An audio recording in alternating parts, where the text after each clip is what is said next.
Hi friends, welcome to my channel. வீட்டில் நம்ம எப்படி தான் வாழைக்காய் பஜ்ஜி செஞ்சாலும் டீ கடையில் கிடைக்கிற அதே டேஸ்ட்டு வர மாட்டேங்குதா ஃப்ரெண்ட்ஸ். அதுக்கு நான் சொல்கிற இந்த 3 டிப்ஸை ஃபாலோ பண்ணி வீட்டில் வாழைக்காய் பஜ்ஜி செஞ்சு பாருங்கள். டேஸ்ட்டுக்கு நான் கேரண்டி. வாங்க இப்போ எப்படி செய்கிறதுன்னு பார்க்கலாம். ஒரு மிக்சிங் பவுலில் 3/4 கப் அளவு கடலை மாவு சேர்த்துருக்கேன். 2 டேபிள் ஸ்பூன் அளவு அரிசி மாவு, 2 டேபிள் ஸ்பூன் மைதா மாவு. பஜ்ஜிக்கு போய் யாராவது மைதா மாவு சேர்ப்பாங்களான்னு நினைக்காதீங்க. ஒரே ஒரு தடவை இந்த மாதிரி செஞ்சு பாருங்கள். இனி எப்போவுமே இப்படி தான் செய்வீங்க. பஜ்ஜிக்கு தேவையான அளவு உப்பு, 1 டேபிள் ஸ்பூன் மிளகாய்த்தூள், 1 டீஸ்பூன் சோம்புத்தூள், 1 டீஸ்பூன் சோடா மாவு, 1/4 டீஸ்பூன் பெருங்காயத்தூள்.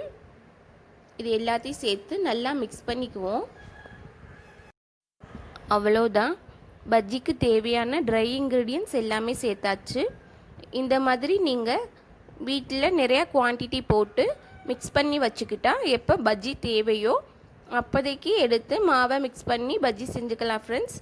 இன்ஸ்டன்ட் பஜ்ஜி மாவு ரெடி ஆயிருச்சு. இப்போ வெட் இன்க்ரீடியன்ஸை சேர்த்துக்குவோம். 2 டேபிள் ஸ்பூன் தயிர் சேர்த்துருக்கேன். தயிர் சேர்க்கறதுனால பஜ்ஜி நல்லா சாஃப்டாக வரும் ஃப்ரெண்ட்ஸ்.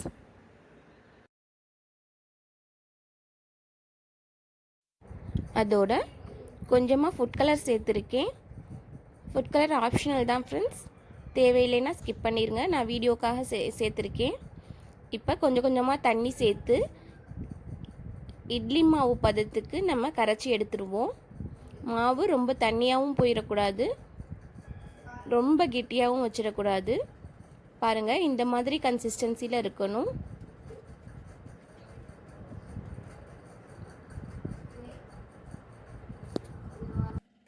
வாழைக்காயை கட் பண்ணுறதுக்கு முன்னாடி இந்த மாதிரி மாவை கரைச்சி வச்சிட்டோம்னா மாவு கொஞ்சம் நேரம் ஊறிக்கிட்டு இருக்கும்.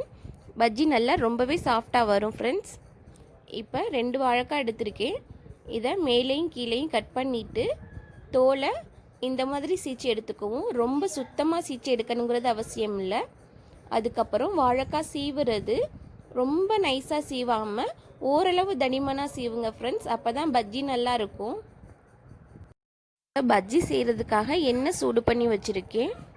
அதிலிருந்து ஒரு 1/2 டேபிள் ஸ்பூன் அளவு மாவில் சேர்த்து நல்லா மிக்ஸ் பண்ணிக்குவோம். அப்போ தான் பஜ்ஜி ரொம்ப எண்ணெய் குடிக்காது, நல்லா கிறிஸ்பாகவும் வரும்.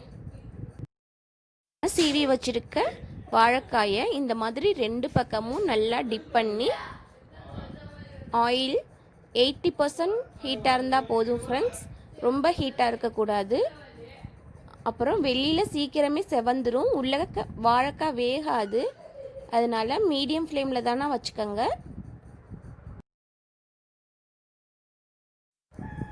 ஒரு பக்கம் வெந்ததுக்கு அப்புறம் அடுத்த பக்கம் திருப்பி விட்டு மீடியம் ஃப்ளேமில் வச்சு தானே நல்லா வேக வச்சு எடுத்துக்குவோம் ஃப்ரெண்ட்ஸ். அப்போ தான் உள்ளே இருக்க வாழைக்காயும் நல்லா வெந்து சாஃப்டாக இருக்கும்.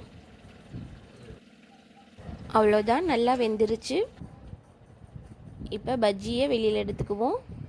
பாருங்கள் எவ்வளோ சூப்பராக டீ கடையில் கிடைக்கிற அதே மாதிரி பஜ்ஜி சாஃப்டாக மொறுமொறுன்னு வந்திருக்குன்னு. இதே மாதிரி எல்லா பஜ்ஜியையும் போட்டு வேக வச்சு எடுத்துக்குவோம். பஜ்ஜி செஞ்சு ரொம்ப நேரம் வரையும் காஞ்சி போகாமல் நல்லா சாஃப்டாகவே இருக்கும் ஃப்ரெண்ட்ஸ். இதே மாதிரி நீங்களும் ட்ரை பண்ணி பாருங்கள். ட்ரை பண்ணி பார்த்துட்டு டேஸ்ட் எப்படி இருந்துச்சுன்னு கமெண்ட்ஸில் சொல்லுங்கள் ஃப்ரெண்ட்ஸ். இன்னும் நிறையா தீபாவளி ரெசிபீஸ்க்கு நம்ம சேனலை சப்ஸ்கிரைப் பண்ணி கூடவே பெல் பட்டனை கிளிக் பண்ணி வச்சுக்கோங்க ஃப்ரெண்ட்ஸ். இந்த வீடியோ பிடிச்சிருந்தால் லைக் பண்ணி ஷேர் பண்ணுங்கள். இன்னும் நிறைய குக்கிங் வீடியோஸ் நம்ம சேனலில் இருக்குது ஃப்ரெண்ட்ஸ், போய் பாருங்கள், ரொம்பவே யூஸ்ஃபுல்லாக இருக்கும். இந்த வீடியோ பிடிச்சிருந்தால் லைக் பண்ணி ஷேர் பண்ணுங்கள். மறக்காமல் நம்ம சேனலை சப்ஸ்கிரைப் பண்ணுங்கள். தேங்க்யூ.